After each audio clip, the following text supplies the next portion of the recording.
Buenas tardes a todos. Hoy tendremos la primera sesión virtual del Diplomado en Inteligencia Artificial para la docencia en educación superior en su segunda edición, que en palabras más, palabras menos, busca acompañar a las y los docentes universitarios en el aprendizaje y el uso responsable de la inteligencia artificial generativa.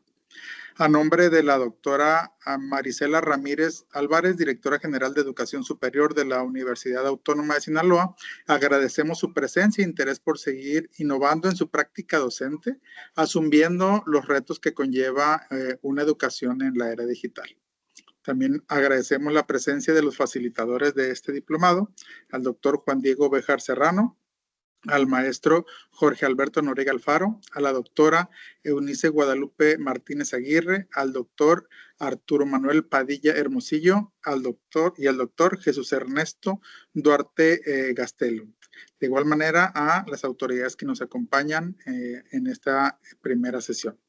Y pues para dar inicio a esta primera actividad sincrónica que tendremos, vamos a cederle el uso de la voz para que nos dé unas palabras de inicio y bienvenida al maestro en ciencias Orlando Espinosa Díaz, que también junto con la Dirección General de Educación Superior a través de la Facultad de Filosofía y Letras, pues tiene bien participar en la organización de este diplomado. Adelante, maestro.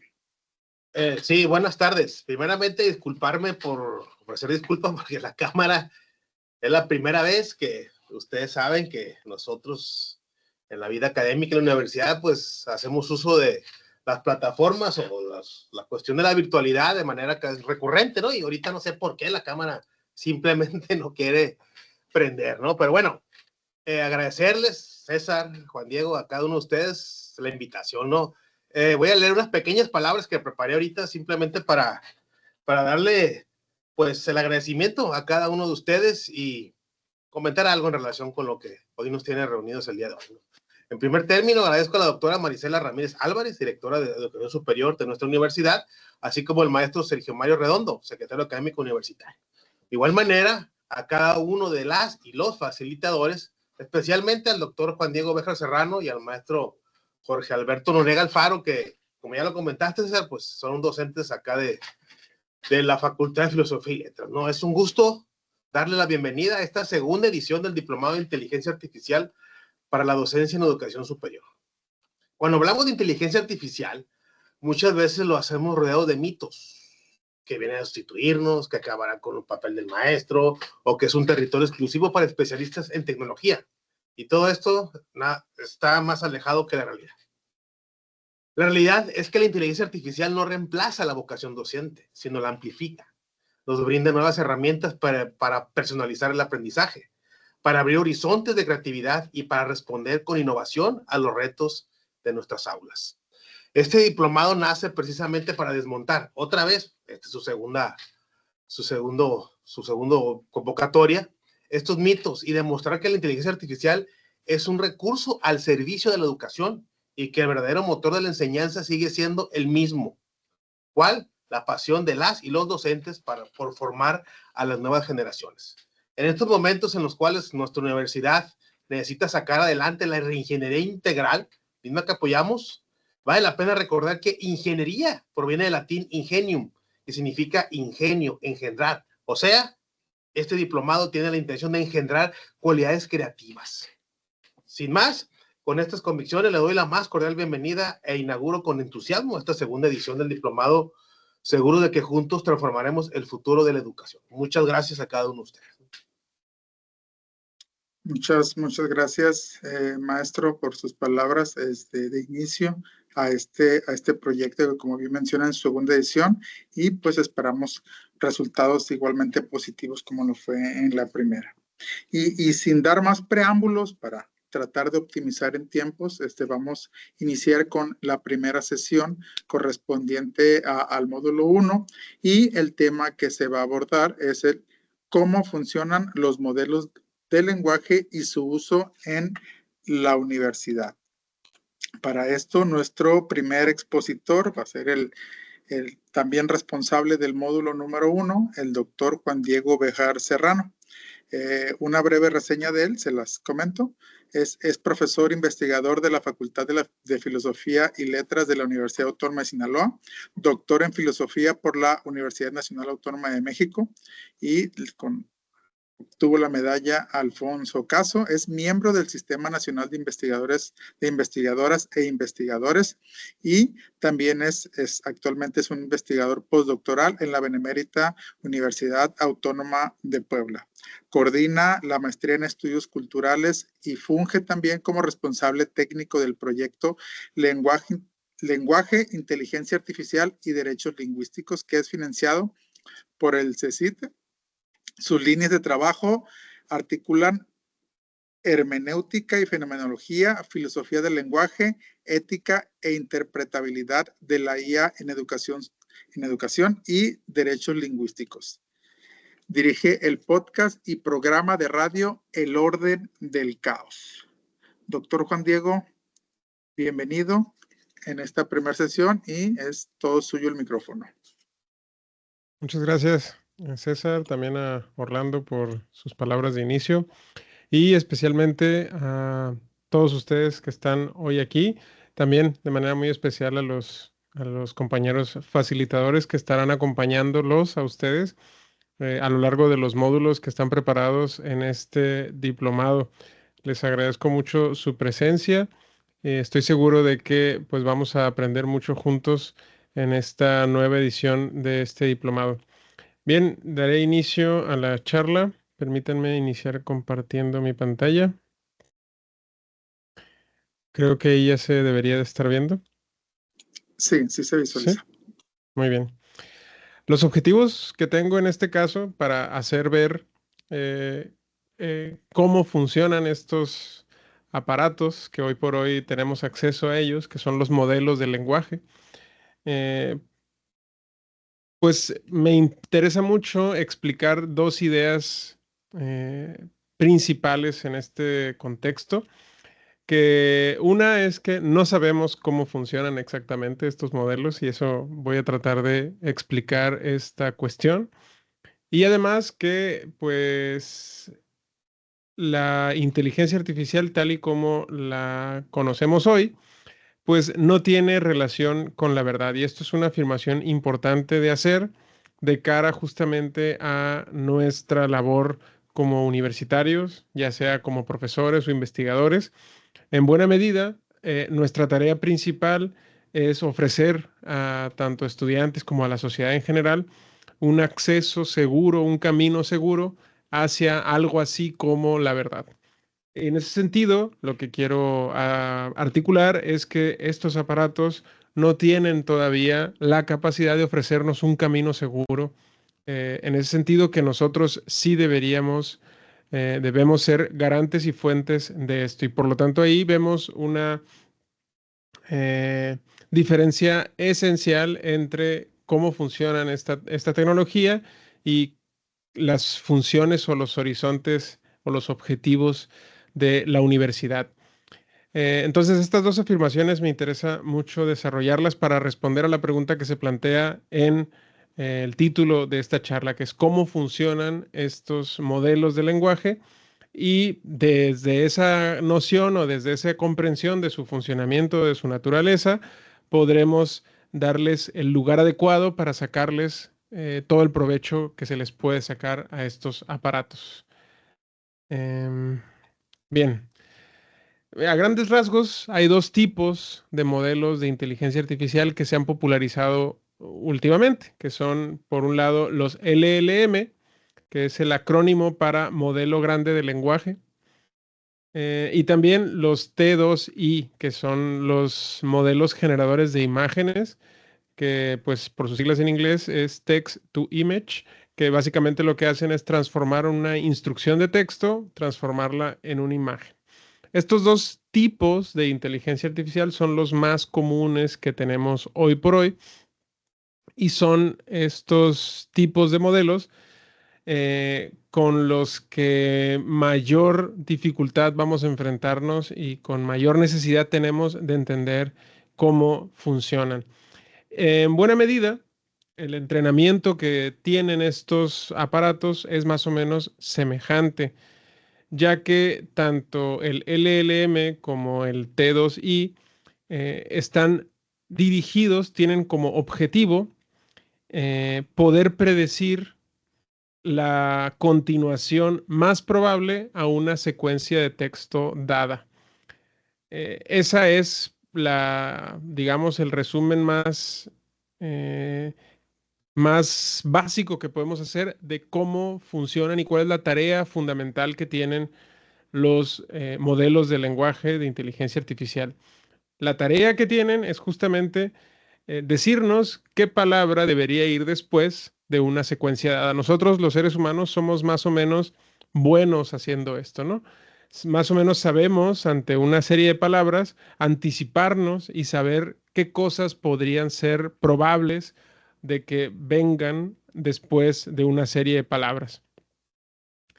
Y con base en esto, lo que se hace para lograr que el modelo haga esto de una forma más o menos exitosa es exponerlo a una gran cantidad de texto, y con base en eso el modelo pues estima las relaciones matemáticas que hay entre la secuencia que está viendo de palabras, o en este caso, para ser más precisos, de tokens. Y con base en ese análisis tan grande de bases de datos, logra desarrollar la capacidad de predecir el siguiente token que seguiría a una secuencia dada.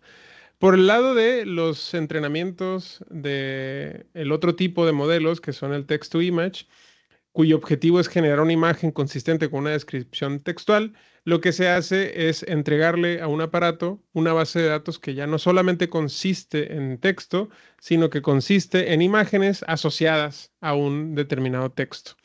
Y con base en esto, pues el modelo logra identificar las relaciones de probabilidad que hay entre, por ejemplo, perico o cotorro, y la palabra en español perico o cotorro. Y con base en eso es que luego el modelo puede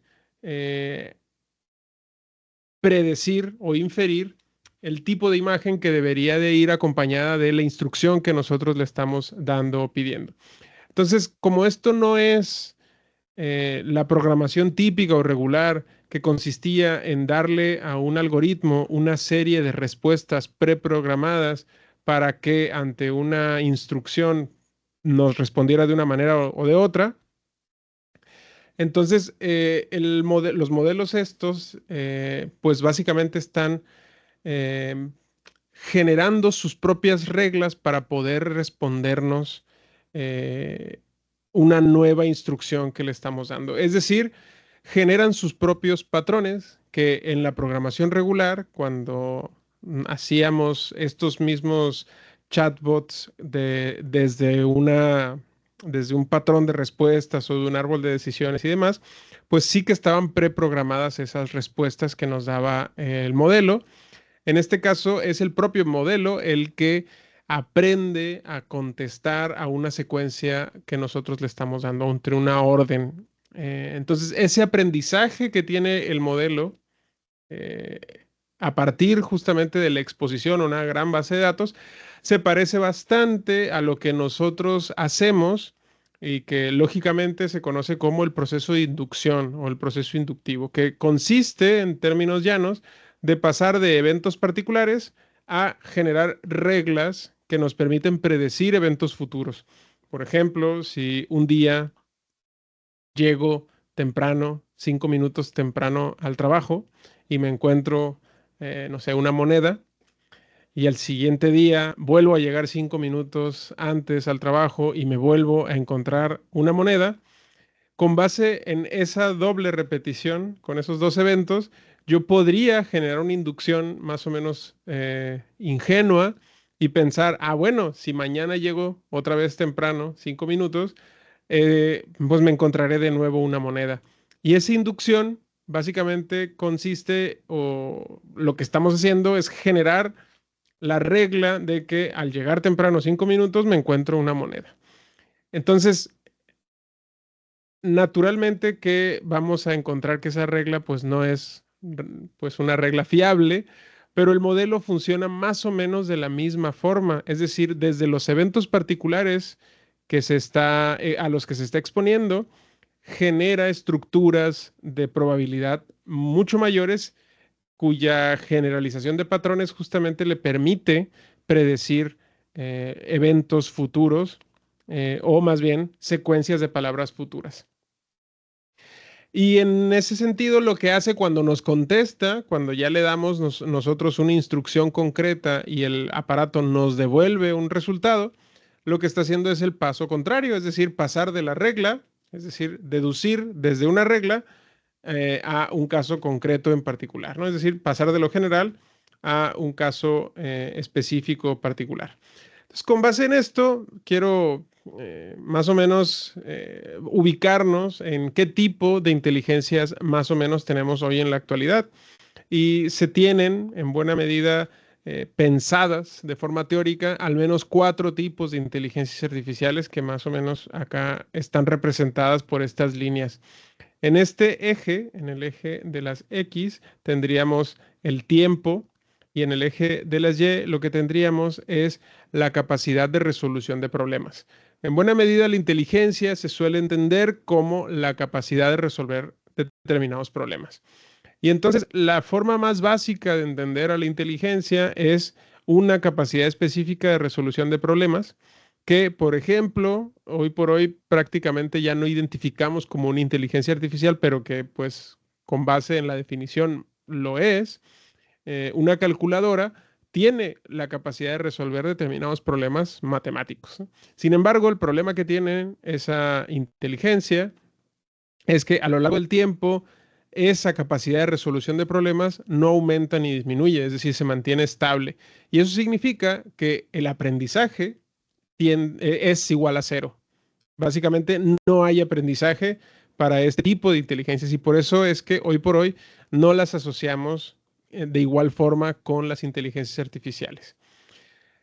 A diferencia de justamente cómo se comportan inteligencias como ChatGPT, que ChatGPT es un aparato que en su entrenamiento o antes de su entrenamiento, el modelo pues no tiene prácticamente ninguna capacidad de resolver problemas y por lo tanto su capacidad es cercana a 0.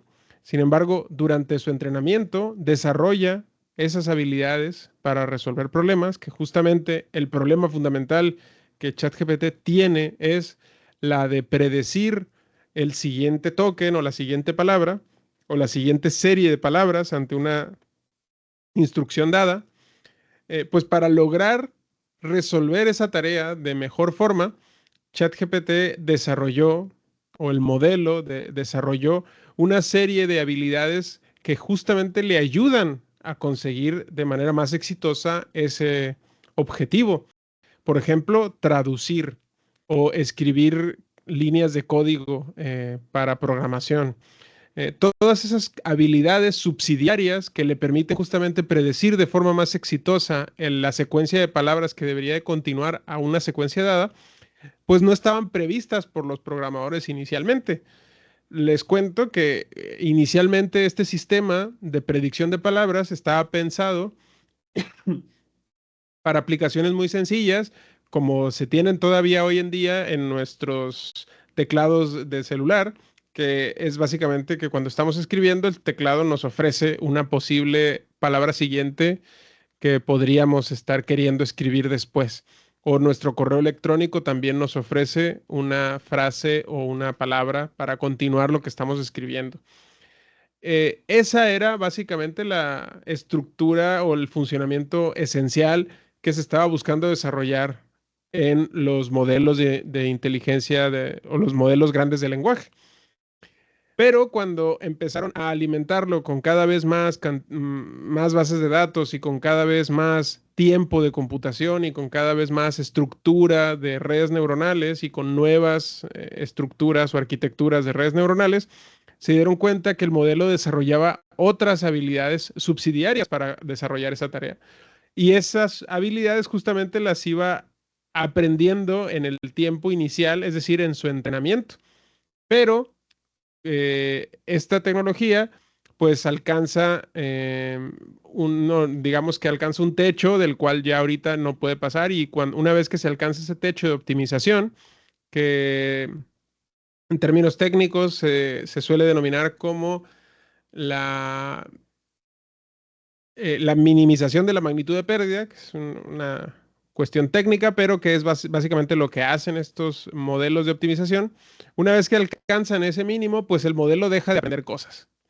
Por esa razón vemos aquí en la gráfica que las inteligencias artificiales de tipo rosa aprenden muy rápido en un primer momento, pero luego su aprendizaje tiende a cero. Y justamente es algo que les pasa a las inteligencias que tenemos hoy en día, porque tienen un límite teórico que pues todavía no son capaces de atravesar. Ese límite teórico que tienen las inteligencias artificiales es la probabilidad. Es decir, lo que hacen estas inteligencias artificiales es buscar la secuencia más probable para continuar a una secuencia de palabras que le hemos pedido. Y en eso justamente la creatividad humana difiere bastante. La creatividad humana, en buena medida, se basa en lograr encontrar los momentos en donde es prudente romper la expectativa que tenemos, es decir, donde rompemos la probabilidad que tenemos para lograr la secuencia más deseable de interacción con una secuencia dada.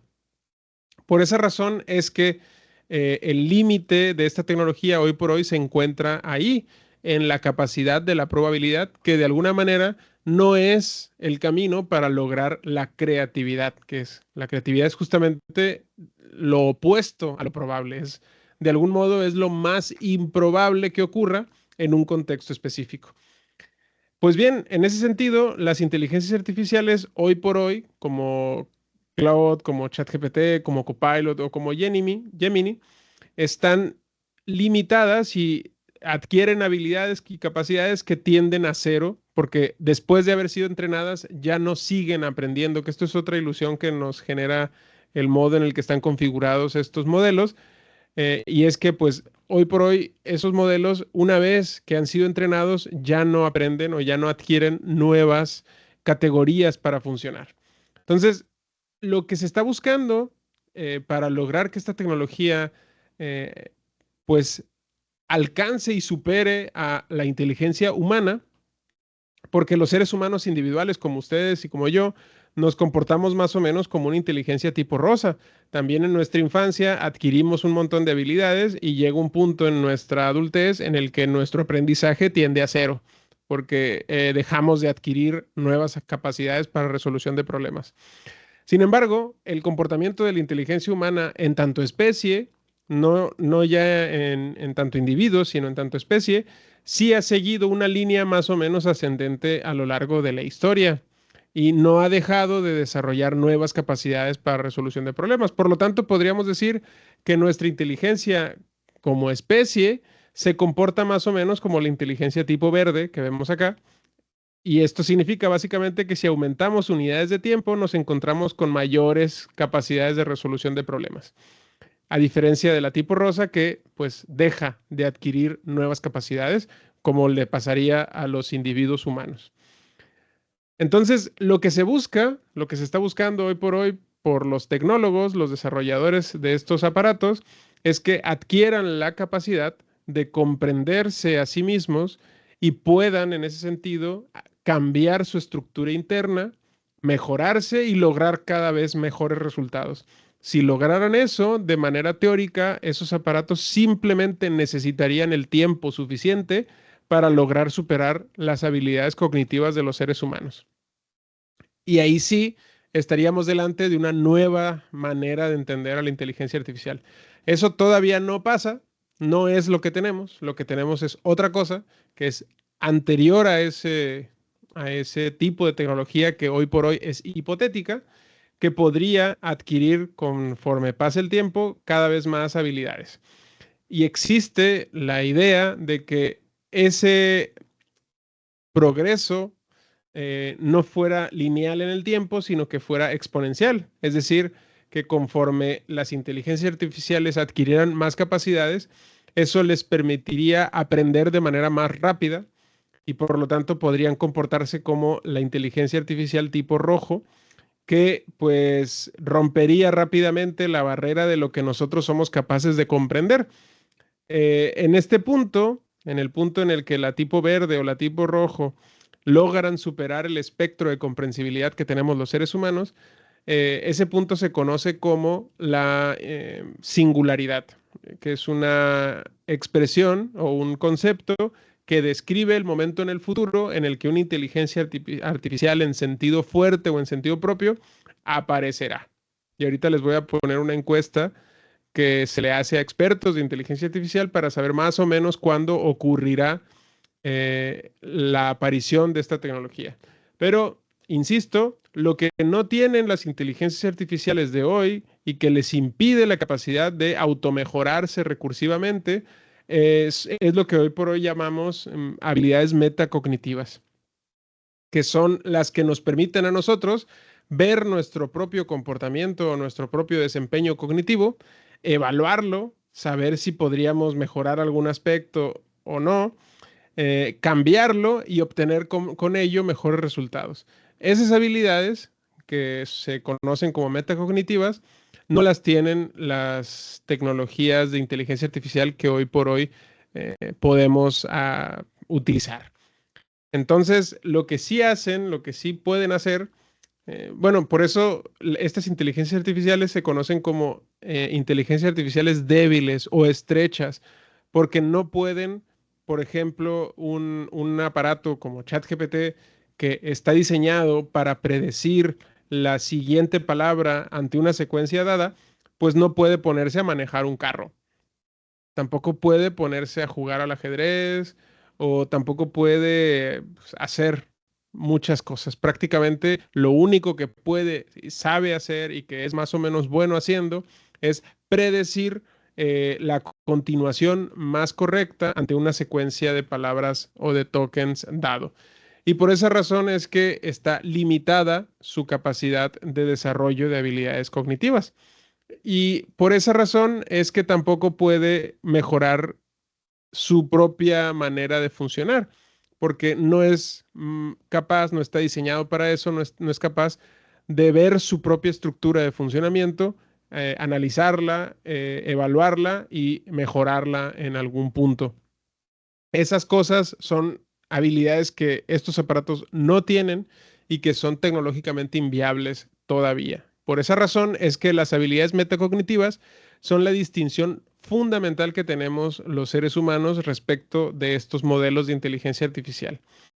Razonar o crear, por ejemplo, conocimiento son habilidades exclusivas de los seres humanos y que derivan justamente de los juicios inferenciales. Es decir, de la capacidad que seguimos teniendo los seres humanos en cualquier momento para desarrollar nuevo conocimiento. Esto es algo que las inteligencias artificiales con las que hoy contamos, pues no tienen o no son capaces de hacer.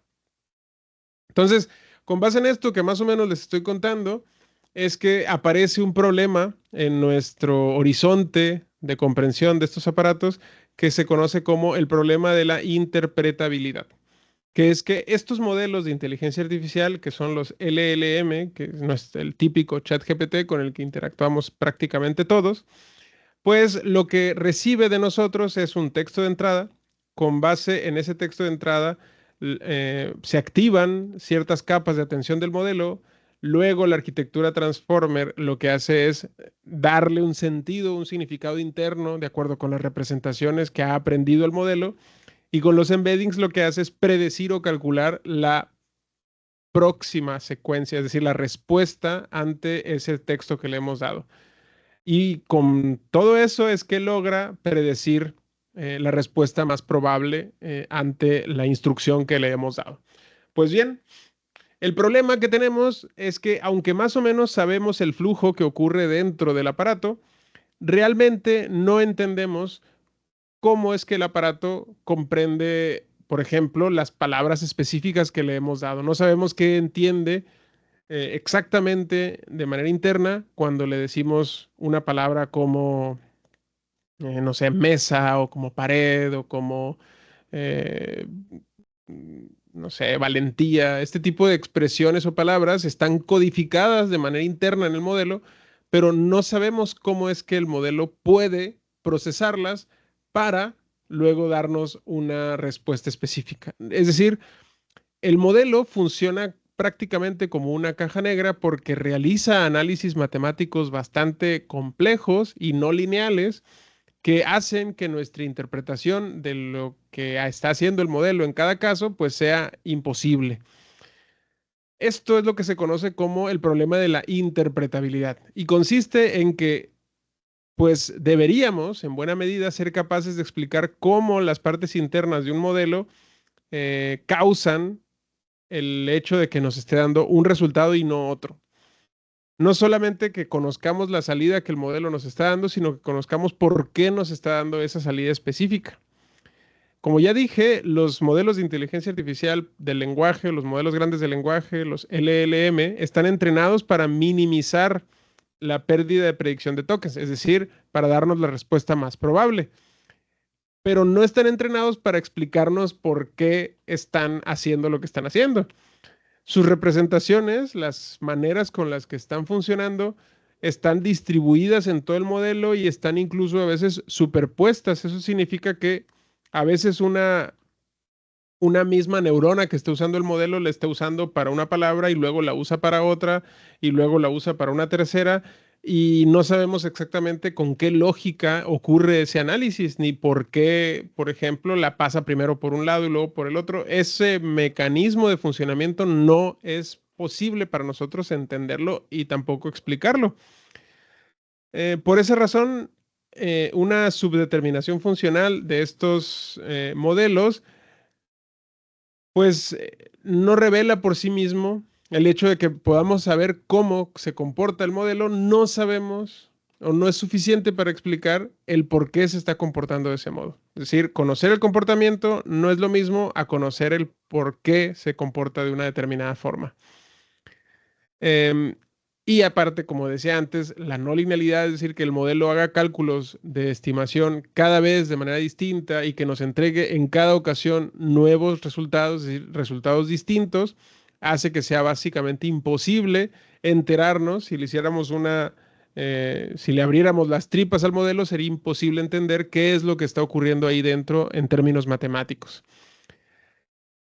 Por eso, hoy por hoy, en buena medida se han optado por métodos post hoc, es decir, preguntarle al modelo y que nos explique él cosas y a partir de ahí tratar más o menos de entender qué es lo que está haciendo el modelo, cómo está entendiendo ciertas cosas, con qué frecuencia repite ciertas palabras, con qué frecuencia asocia determinados conceptos y demás.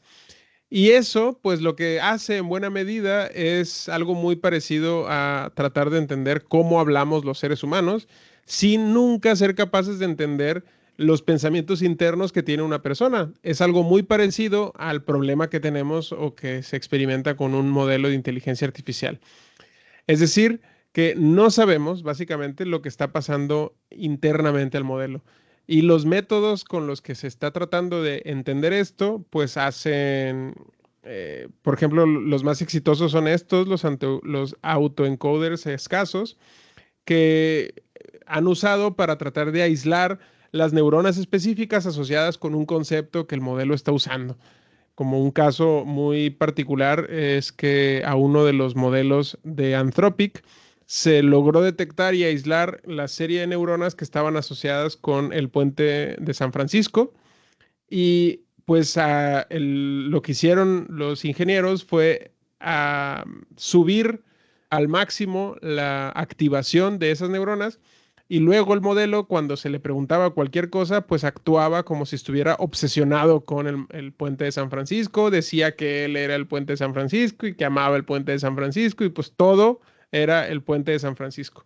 Es decir, para lograr controlar al modelo, se le tuvo que hacer análisis a cómo estaba hablando, es decir, un análisis post hoc, pero nunca pudimos, antes de preguntarle qué onda, no pudimos haber entrado y ver cómo estaba funcionando sus representaciones internas. Por lo tanto, en términos más o menos llanos, no podemos explicar cómo funcionan los modelos actuales. Y en conclusión, no sabemos cómo funcionan, solo sabemos que funcionan y sabemos lo que nos pueden decir y lo que no nos pueden decir y los problemas que pueden resolver y los problemas que no son capaces de resolver.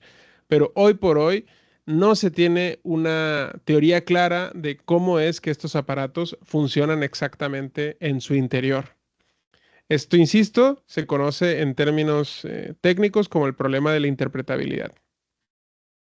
Bien, lo que les decía antes sobre la aparición del primer modelo que sea capaz, por ejemplo, de tener intencionalidad y de tener habilidades metacognitivas y de tener la capacidad de seguir aprendiendo y de modificarse y de ser consciente de su propio funcionamiento, evaluarlo y cambiarlo.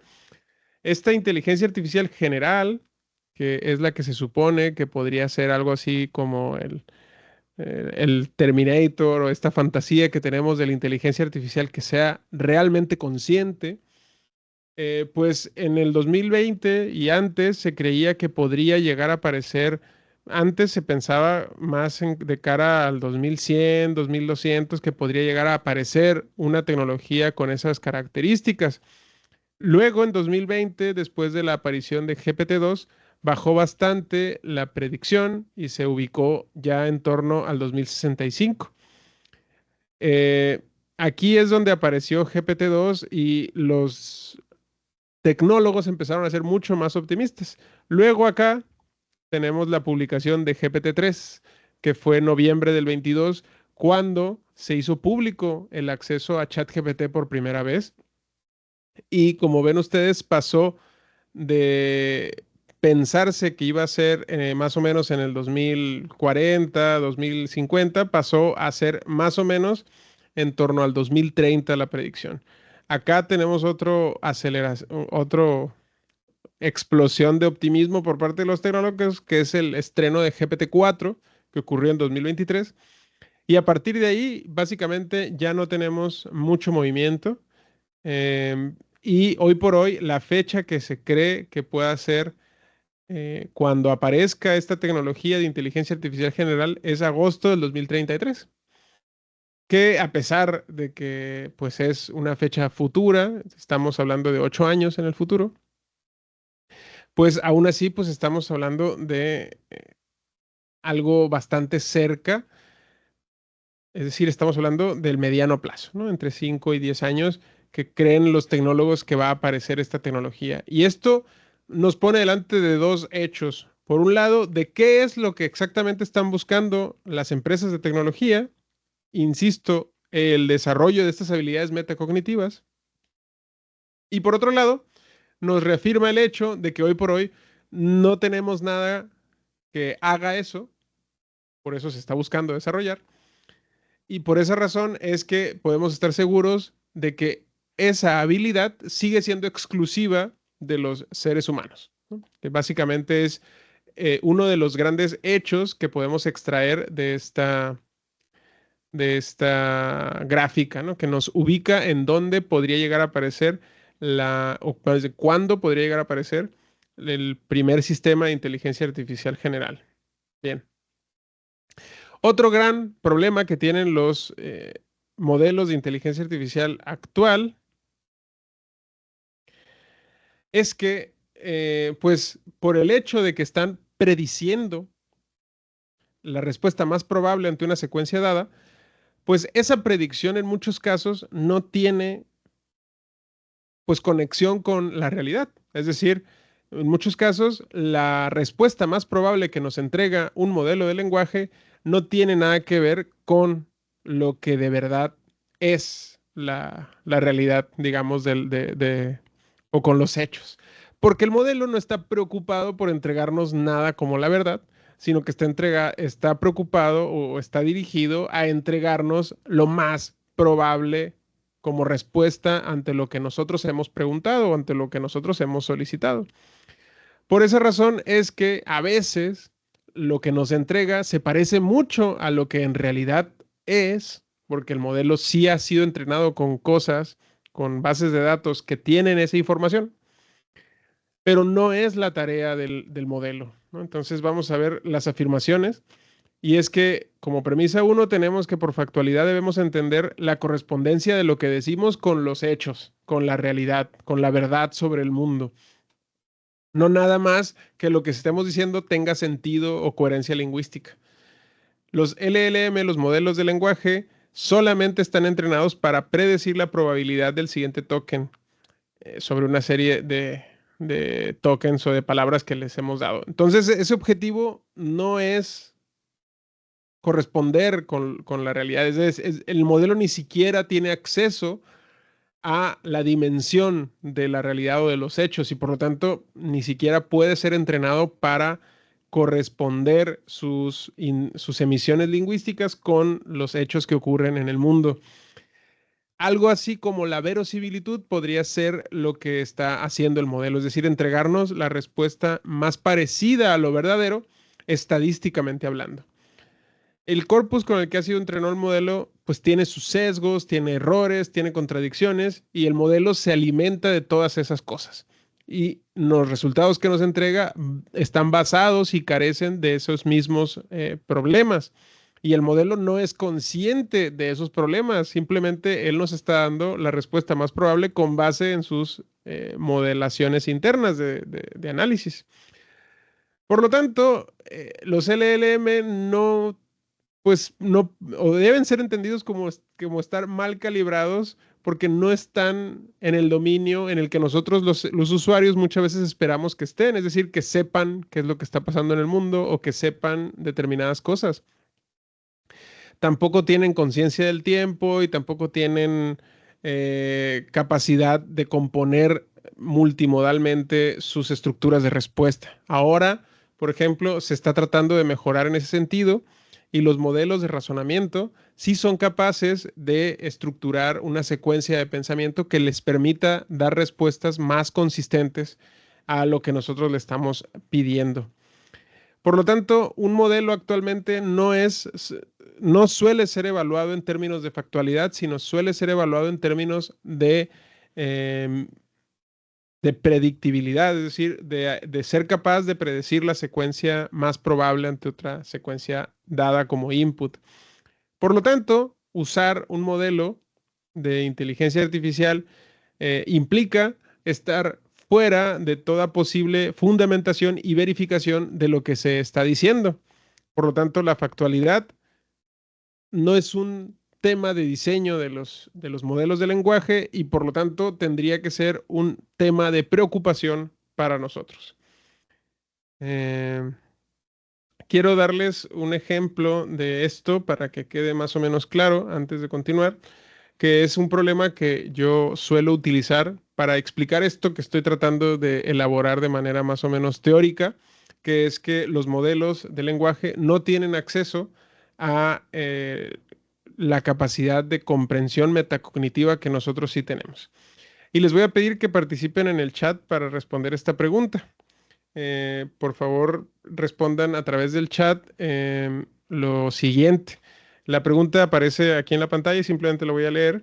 Es, si llueve hoy a medianoche en Culiacán, la pregunta es, si eso no es posible que 24 horas después de esa lluvia esté soleado en la Ciudad de México.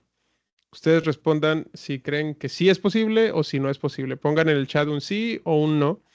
Repito, si llueve a medianoche en Culiacán, hoy a las 12 de la noche, ¿es o no es posible que 24 horas después de esa lluvia esté soleado en la Ciudad de México? Por favor, respondan en el chat. Ya estamos viendo varias respuestas.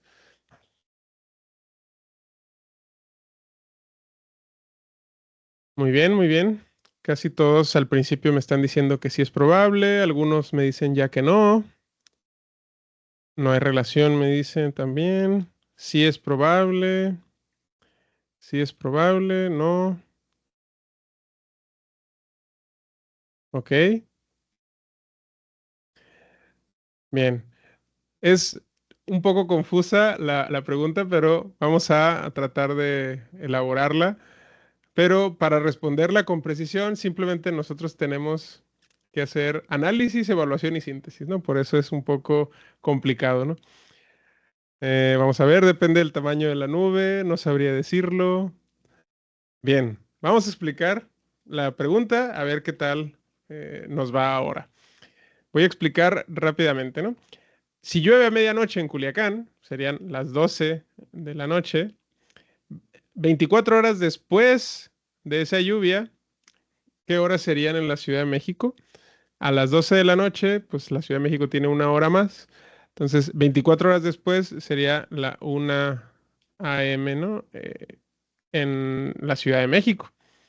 Entonces, lo que estamos preguntando en el reactivo es si eso no es posible que a la 1 de la mañana, es decir, 24 horas después de la lluvia de la medianoche en Culiacán, esté soleado en la Ciudad de México. Con base en esta explicación o en el análisis que estoy haciendo, pongan en el chat de nuevo la respuesta de sí o no a la pregunta. ¿Eso no es posible que esté soleado a esa hora en la Ciudad de México? Bien, ¿no? Perfecto. Ahora sí estamos todos de acuerdo. Muy bien. Ahora sí ya estamos todos de acuerdo en que no es posible, ¿no? Aunque nuestra impresión inicial haya sido que sí fuera posible, ¿no? Muy bien. Creo que ya nos estamos más o menos entendiendo entonces, pero vamos a ver qué nos responde nuestro querido amigo ChatGPT. Y voy a copiar directamente el reactivo que tengo aquí y voy a ir a buscar acá a mi ChatGPT. Muy bien, aquí lo tenemos. Voy a hacer más grande la ventana para que se vea. Bien. Y voy a hacer todavía más claro con el 12 AM. Bien. Entonces vamos a preguntarle a ver qué respuesta nos da. Muchas veces lo que hace es una búsqueda en internet y lo que quiero es que me dé la respuesta del modelo. Bueno, aquí ya me dio la respuesta y como se dan ustedes cuenta, el modelo pues nos está diciendo algo muy interesante. Nos dice que sí es perfectamente posible. Y todavía me va a explicar por qué es perfectamente posible, según él, esto que llueva o que esté soleado 24 horas después de la lluvia de medianoche en Culiacán. Vamos a leer lo que nos está diciendo y dice que pues Culiacán tiene un clima tropical con lluvias concentradas en verano, una tormenta o lluvia a medianoche puede deberse a nubosidad localizada. Pues Ciudad de México, escala temporal, ejemplo práctico. En resumen, concluye, sí es posible e incluso común que llueva en Culiacán a medianoche y 24 horas después el clima sea soleado en la Ciudad de México. ¿Qué está pasando con la tecnología de inteligencia artificial más avanzada que tenemos hoy por hoy? Las 12 AM menos medianoche. Me equivoqué con AM. ¿Serían las PM? Es AM, ¿no? Vamos a verificar.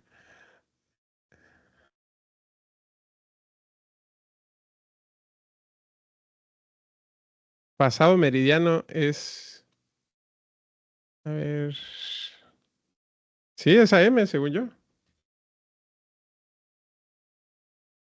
Ah, efectivamente.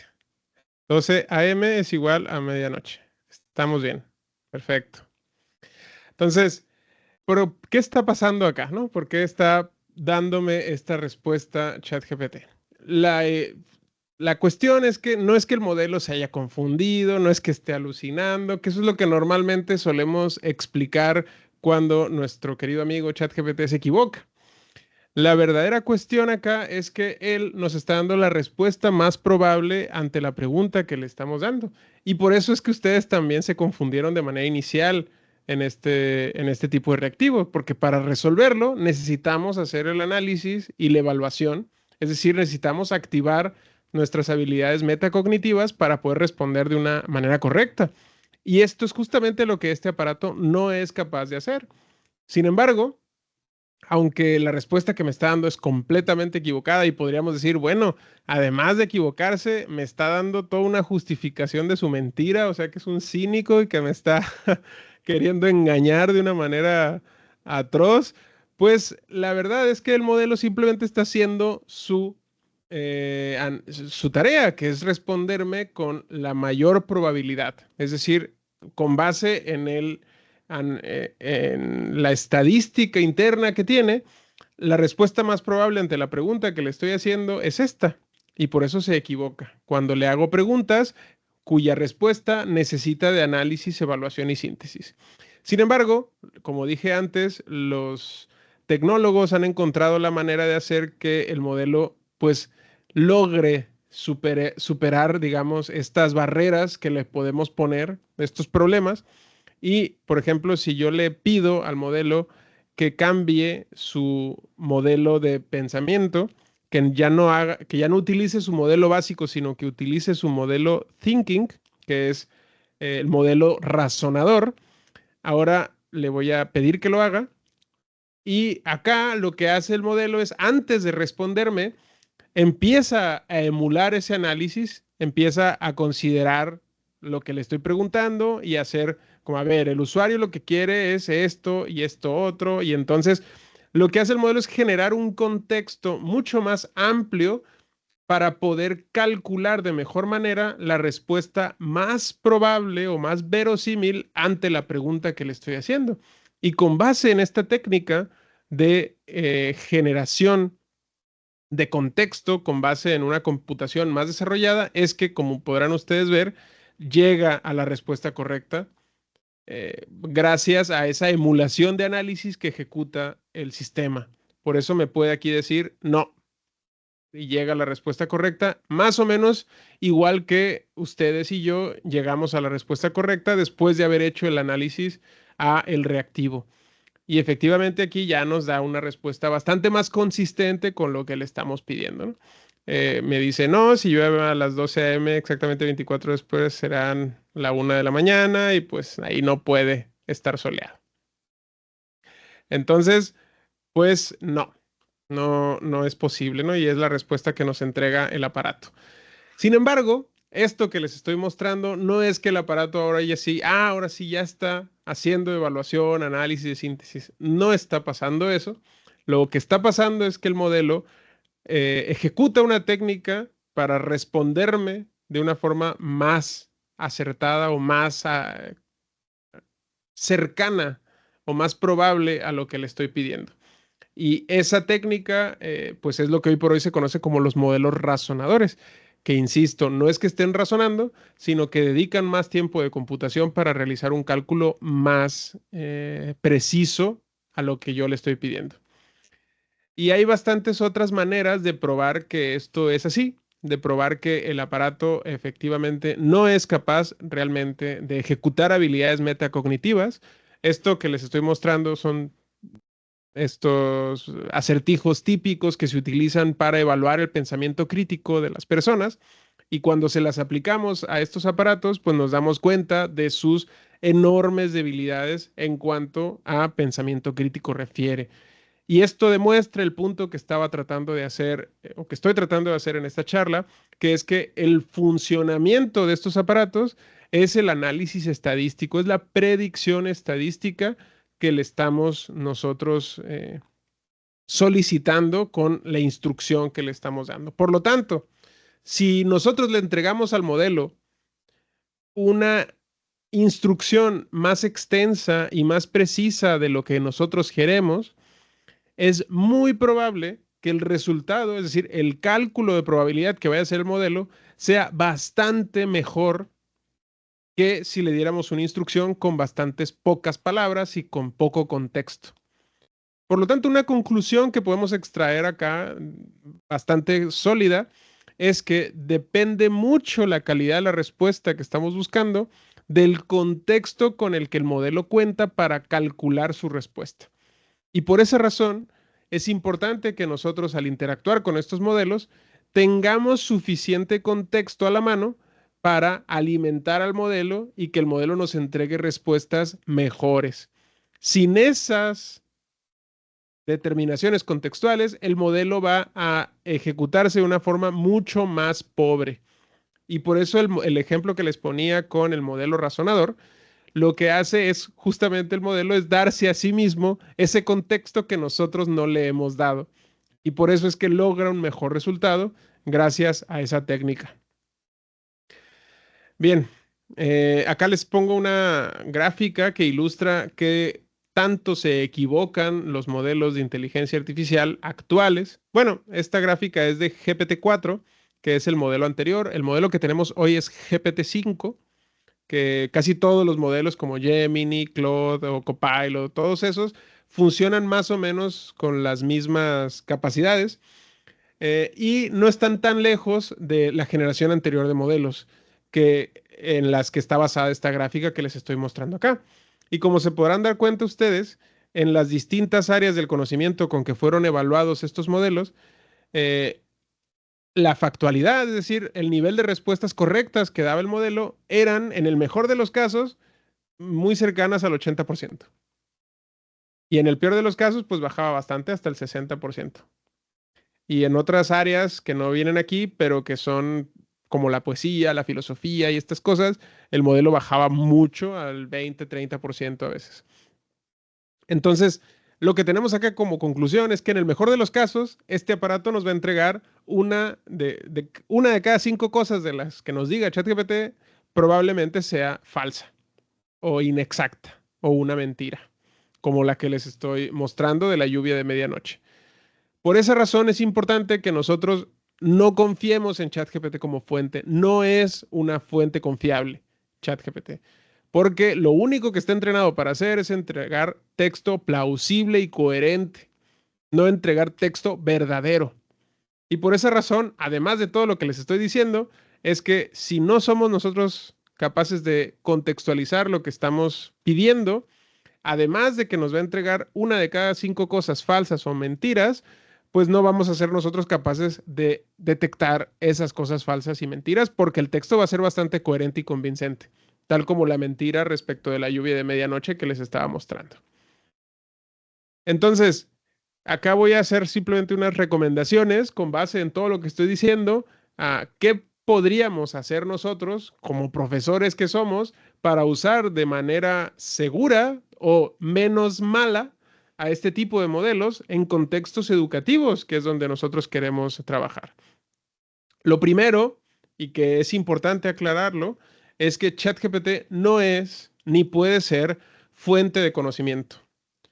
No es ni puede ser fuente de conocimiento y ustedes no deberían de interactuar con ChatGPT como si fuera una base de datos o como si fuera fuente de conocimiento.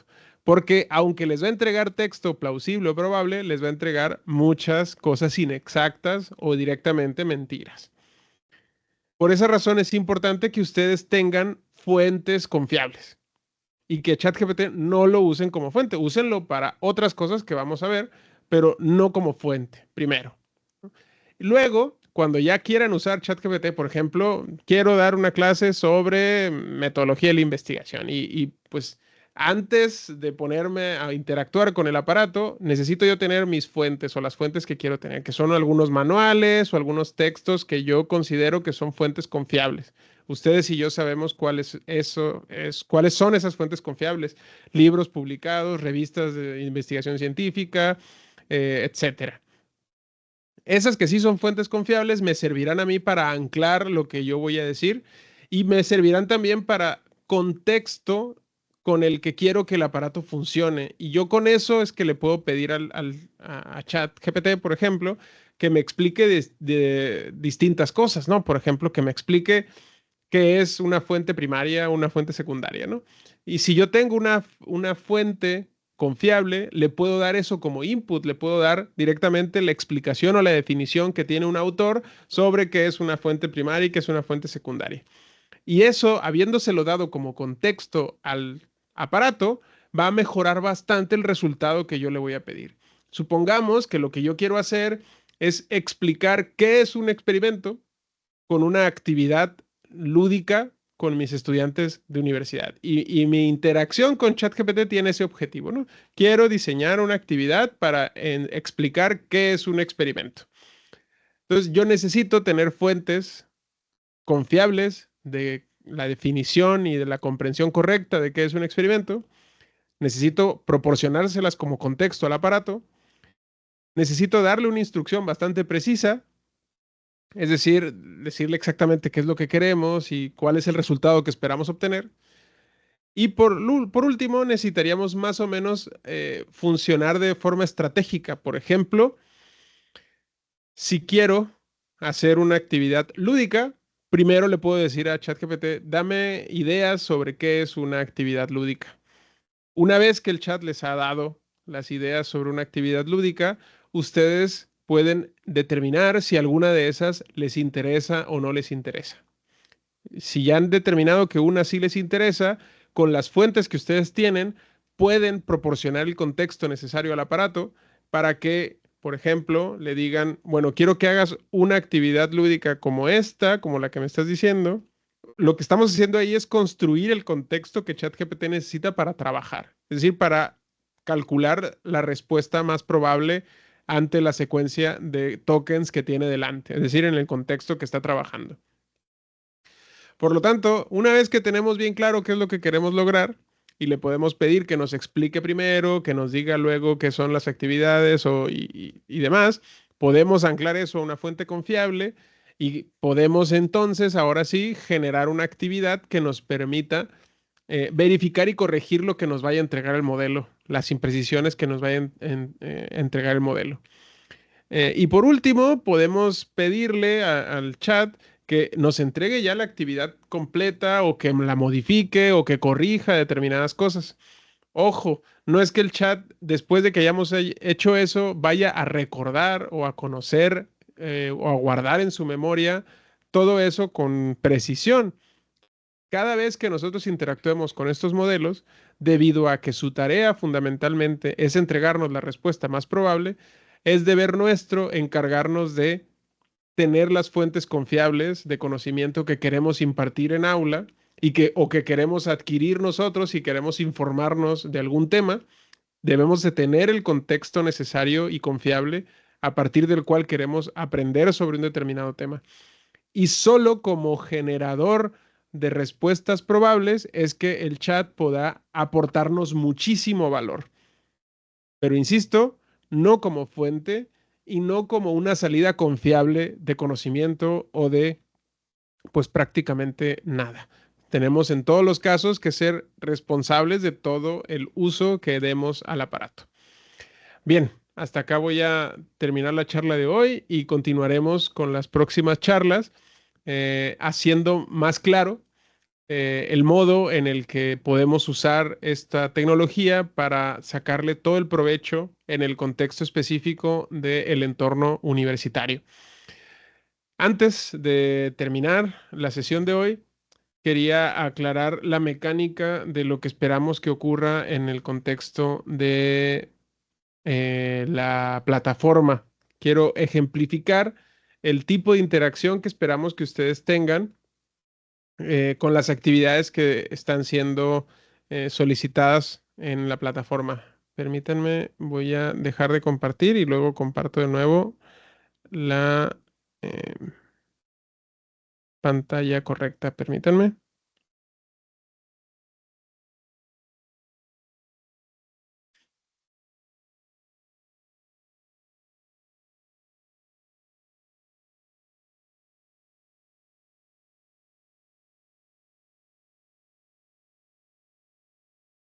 Bien.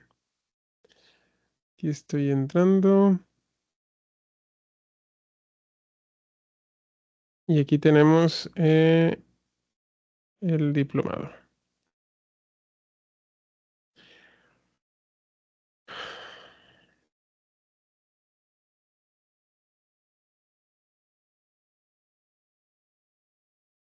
Entonces, si accedemos, por ejemplo, a la semana 1, que es donde ustedes encontrarán la primera actividad, bueno, la presentación del módulo y demás, aquí tienen la primera actividad y pueden dar clic aquí, en donde encontrarán una lectura, aunque... Sí, bueno, la actividad consiste en que deberán ustedes resolver este crucigrama que encontrarán ustedes acá. Y el crucigrama debe ser contestado con base en la lectura de estos dos autores que vienen acá, que están aquí adjuntos y también tienen el enlace al DOI, que es el artículo original, pero también se los dejamos acá en la primera ventana. Ustedes los pueden ver simplemente clicando aquí en realiza esta lectura y realiza esta otra lectura. Necesitan realizar estas dos lecturas y luego entrar al crucigrama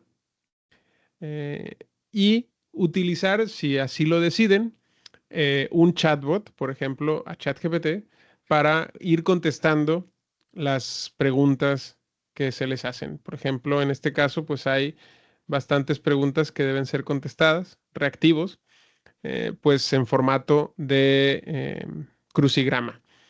Las respuestas en este caso deben ser dadas en mayúsculas y sin acentos, porque tuvimos varios conflictos con los acentos el año pasado y en este caso pues ya aprendimos que no debemos usarlos en esta modalidad. Entonces, sin acentos y con mayúsculas, que debe ser la respuesta que ustedes deben de dar. ¿Cómo les recomiendo yo que interactúen con el chatbot? Es lean ustedes el reactivo que quieren. Si ya hicieron la lectura, vayan y busquen la parte que ustedes consideran que podría ser respuesta y a partir de ahí pasen ese contexto al aparato y pasen el reactivo a ChatGPT. Ambas cosas, tanto el contexto como el reactivo, y discutan con él cuál podría ser la respuesta ante esta situación. Por ejemplo, en este caso, una respuesta que tenga 9 letras y que sea respuesta ante esta instrucción o reactivo. Otra manera es que directamente le adjunten el PDF completo de los dos artículos y que empiecen a interactuar a partir de ahí. ¿Qué es lo que va a pasar? Que probablemente el aparato les va a entregar respuestas equivocadas, porque yo estoy haciendo acá algo que se conoce como un ataque de paráfrasis, que es que no estoy dándoles la respuesta una respuesta exacta con base en lo que aparece en las lecturas que ustedes van a hacer, sino que como hay paráfrasis, el modelo probablemente se va a confundir y les va a entregar respuestas diferentes y ustedes tendrán que pues utilizar sus habilidades de pensamiento crítico para poder resolver este crucigrama. Es una actividad relativamente sencilla, pero les resultará bastante informativa, especialmente si realizan la lectura de estas dos cosas. Si ceden ese trabajo al aparato y pues de alguna manera eh, realizan esta actividad solamente con el aparato, pues ustedes experimentarán en primera persona las grandes contradicciones educativas que trae consigo el uso de estos modelos en este contexto específico de aprendizaje. Básicamente que ustedes pues no van a lograr retener o aprender prácticamente ningún contenido de lo que acá se está preguntando. Y eso pues dificultará su avance en el desarrollo de estas actividades de aprendizaje. Entonces tienen esas dos opciones y hoy por hoy nos interesa que el aprendizaje lo puedan tener de manera práctica y directa con la interacción que puedan llegar a tener con el chatbot de su preferencia. Pueden usar ChatGPT, pueden usar Claude, pueden usar Gemini, Copilot, del que ustedes prefieran. En todos los casos, lo importante es que ustedes puedan darse cuenta de cómo es que aprenden utilizando el aparato y cómo es que no aprenden si lo utilizan de una forma, pues, irresponsable, digámoslo así. Pues bien, eh,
Parece que el doctor Juan Diego tiene algunos inconvenientes. Vamos a esperar si llega a conectar. De igual manera ya estaba él cerrando con su sesión.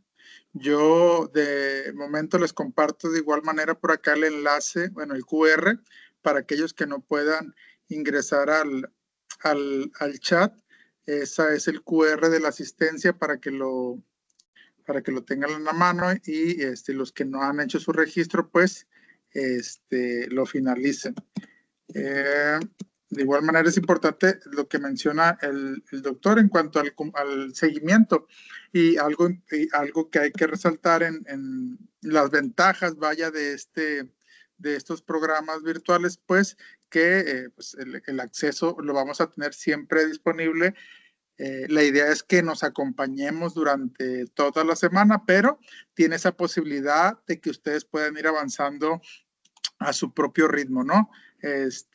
Tratemos de acompañarnos, pero pues los accesos siempre van a estar ahí disponibles para todos. Déjenme por aquí, ¿cuál? Ahí les pasé también el enlace por el chat, igual es el QR. Maestra Carla, ¿ya pudo entrar al aula? Ok, muy bien. Déjeme ver si el doctor anda por acá.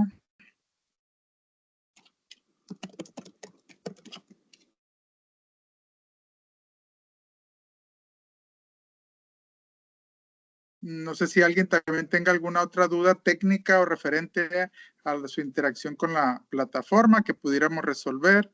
De igual manera, ya pasamos por ahí el correo electrónico que también pudieran ustedes utilizar, ¿no? Y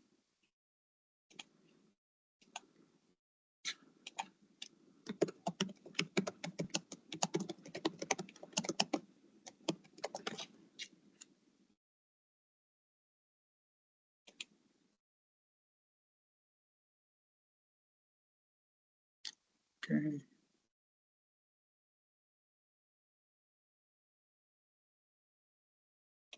Muy bien. Sí, el doctor está teniendo algunos conflictos, pero prácticamente cerró la sesión.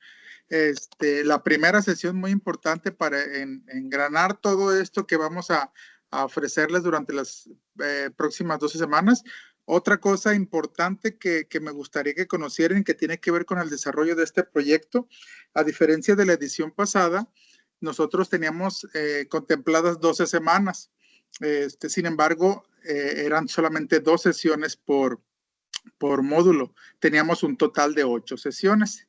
Sin embargo, quisimos darle, aumentar el sentido de esta dinámica del diplomado, generando una sesión por semana, es decir, vamos a tener 12 semanas, pero si ya leyeron por ahí en algunos apartados del diplomado, adicional a la posibilidad de que ustedes obtengan una constancia por este diplomado, si ustedes asisten de forma sincrónica como ahorita o a través de visualizar la presentación, el tema a través de la plataforma de forma sincrónica, pues también van a poder ustedes obtener una constancia por un seminario, que ese seminario, esa constancia va a ser por una duración de 12 horas. Entonces, esto se sumaría al diplomado.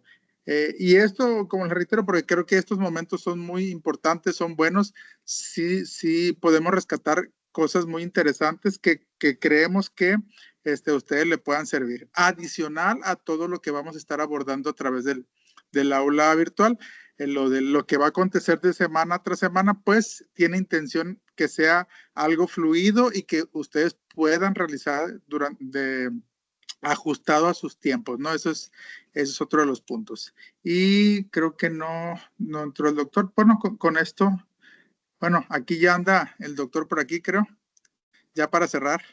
Sí, ya estoy por acá. Sí, no, una disculpa por este corte que sufrí, pero pues ya, lo bueno es que habíamos terminado ya con la sesión.